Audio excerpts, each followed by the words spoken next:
Vijay Prasad, I want to ask you whether you think this is just a case of road rage, a simple case of road rage, as you're putting it, or do you think there is linguistic chauvinism that is attached to it as well? Because if we go by what the Air Force officer has said, he says this man repeatedly said, this is Kannadiga land, and I'll show you.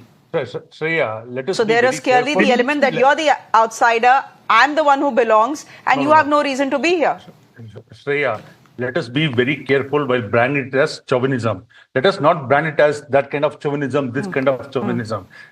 Let us brand this incident as the failure of the government, failure of the law and order situation, failure of the Home Minister, failure of G. Parameshwara, who is hell-bent on giving some kind of loose statements. This incident is not standalone. Let us not say that this is the end of it. But these incidents keep repeating and this incident keep happening. But the government is not serious about it. Let us brand that as let us brand the government. Let us not go and brand, immediately jump into conclusion, that, okay, let us brand this as that chauvinism, this chauvinism. Let us not do it. But let us brand this as government the point failure. Is... Okay, no, of course it is government failure if you have a situation where people think that they can do exactly what they want to on the streets of Bangalore and get away with it, number one. But number two, again, Group Captain Anupam Banerjee, I keep coming back to this conversation. Simply, see, most of our guests seem to suggest that this is a road rage incident. And yes, it did start as a road rage incident. I don't think we should take away from that. But Group Captain Anupam Banerjee, given the testimony we've heard from Wing Commander Aditya Bose, would you say that there is more to it than just road rage? The fact was that these two worked at the DRDO because he said, you DRDO people. Then he's speaking about, you are in Kannada land, I will show you. So do you feel it was just road rage, or do you think this was more than that? This was, someone who belongs to the state telling people who don't belong to the state that you don't belong here and I can get away doing what I want to do.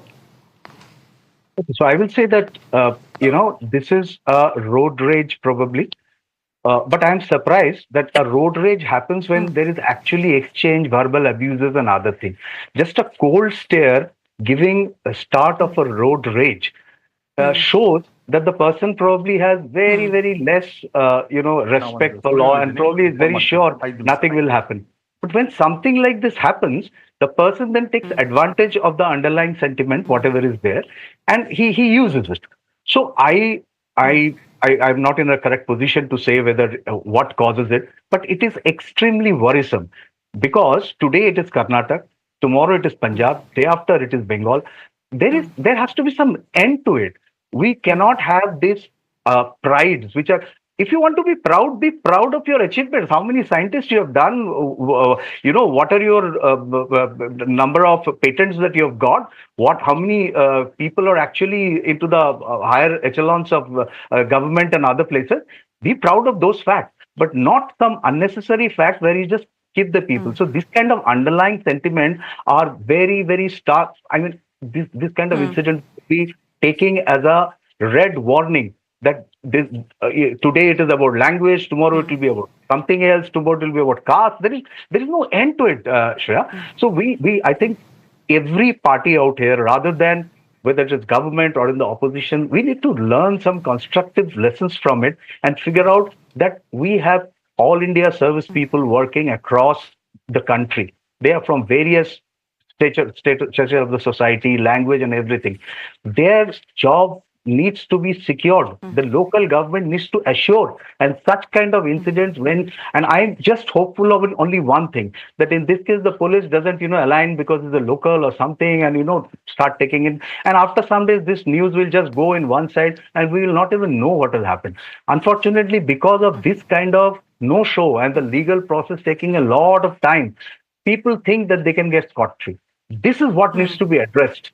And I'm sure that the government of Karnataka is listening, the Bengaluru police is listening, and they have a job in hand in this case. Well, DRDO is in Bangalore, HAL is in Bangalore, so I'm very surprised that a sticker will trigger this sort of violence.